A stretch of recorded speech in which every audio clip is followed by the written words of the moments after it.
Hi, I'm John and I'm the Jigsaw Puzzler, and today we're going to look at this puzzle, Indiana Jones. I bought this puzzle secondhand at an op shop for $6, I think, $5 or $6. It's brand new, still in its wrapping. It was brought out in conjunction with the latest Indiana Jones film, The Dial of Destiny, which I have not seen. I chose this puzzle from the op shop for a few reasons. Firstly, I love Indiana Jones films. Secondly, the image really took my fancy. It's a very plain design and illustration.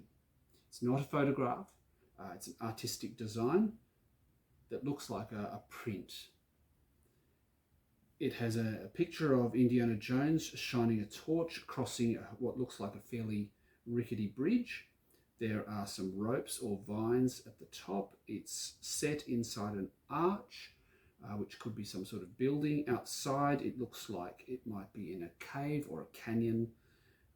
Apart from that, it's a very, very simple, pared back image. A lot of puzzles have lots and lots of detail. Well, this is the exact opposite, but it is not one of those puzzles that's just all one color or just a color gradient that are even more simplified images than this. I don't know how achievable it will be. I don't know how long it will take me to do it. It's a 1,000-piece puzzle and it is a square puzzle. All of the tones on the puzzle are browns of some sort. Even the yellowish shine of the torch is a browny yellow colour. I expect that the words Indiana Jones and the torchlight will be the first things that I complete. I'm imagining that I'm not going to do the border of this one first, given that it is all, except for a tiny section across the bottom, that it is all the one colour. I think I'll probably leave the border till last, and I'm a border first kind of person, but I'm looking forward to the challenge of doing the border last with this one. So let's open the box, split the plastic, and see what we find inside.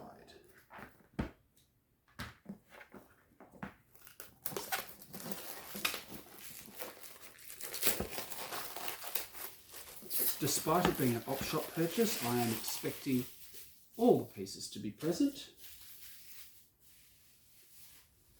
because the box is sealed. It seals around the bottom there. I'm hoping that the pieces are good quality. There are a number of licensed puzzles, so belonging to particular brands, which are printed on quite flimsy cardboard and don't hold together particularly well. I have a couple like that. I'm a bit disappointed with that aspect of them because if you bump those puzzles, they just come apart really, really easily. Once you've got a major section done, they do hold together a little bit, but I'm hoping that because this is just because it's a licensed puzzle doesn't mean it is a poor quality puzzle. A lot of the expense of these puzzles goes into the royalties for being able to use the Indiana Jones name from Lucasfilm. So I'm just hoping that the quality of the box and the quality of the image and the branding will lead us to a quality puzzle. So let's get the puzzle trays.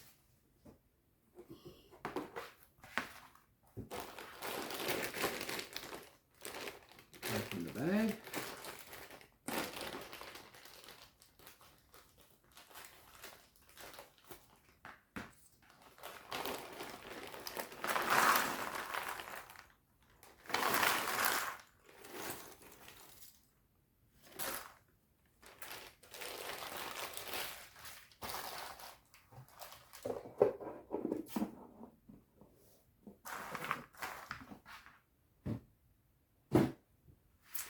All right, so let's puzzle.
Well, that was challenging.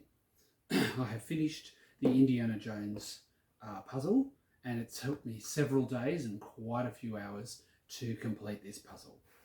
I didn't time it. I probably should have, to get some idea of how long this would took me, but it seemed to go on and on. It's not the most difficult puzzle I've ever done, but it certainly was nowhere near the easiest. It was quite challenging. The sections of blank colour throughout the puzzle really took a lot of effort to complete. Well, if you made it through the time lapse, you'll know that I did do the writing and the main image of the yellow and the torch light first, then moved on to the next lightest colour, this sort of orange colour, and then worked my way out to the very darkest. A few things to note about this puzzle. Firstly, the illustration on the box doesn't really show you the colour gradation as clearly as you might like. The orange section in particular does grade from lighter to darker, top to bottom. And that does make it a little bit easier to know where the pieces go. Similarly, this next line out here, the browner colour, starts out lighter and goes darker. And even the side bits, which are very dark, do have some slight colour variation to them. This is a little bit greener on this side. This is a lot closer to black. There are geometric shapes in the darkest part of it, which do not show up very clearly on the puzzle box at all. So you don't really know that they're there.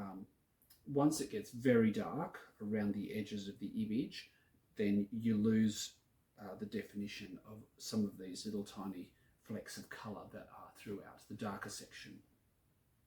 On the whole, this was despite it being a challenging puzzle, it was actually not too bad, quite enjoyable. Not many false fits. If you watch the time lapse right through, you'll notice that right at the end, this piece and this piece, I had the wrong way round, and because that was a false fit up here, and the other pieces next to it they did fit, but not quite. And so I simply took that one out and swapped it with the one above it, which was the same shape. And hey presto, we got a good fit from the pieces.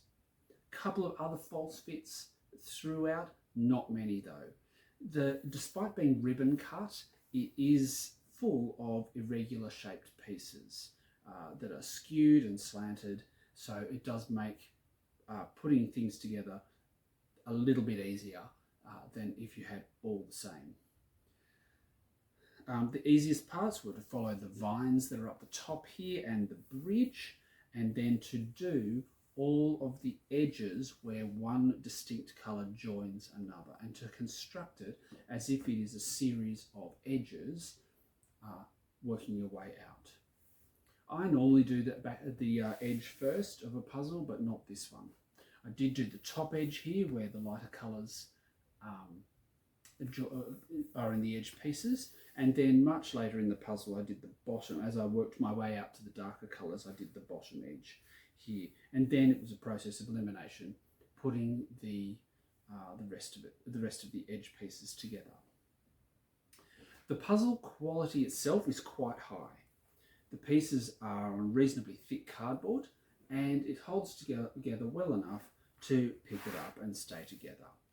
So it's not a loose fit. It's not a super tight fit, but it's not a loose fit either. The pieces sit together really quite nicely. When you put a piece in, you know that that's the piece that goes there. It just sits in very nicely. So despite the fact that this is a licensed product, and sometimes licensed products are poor quality materials where all the expense has gone into paying for the license for the use of the brand and the image, that's not the case with this one. This one is a fairly high quality image and high quality puzzle materials. Well, that's all I've got to say for that. Thank you for watching. If you'd like to hit like and subscribe, that will help me to know that you're watching. If you have a comment to make, please make that in the comments below. Thank you.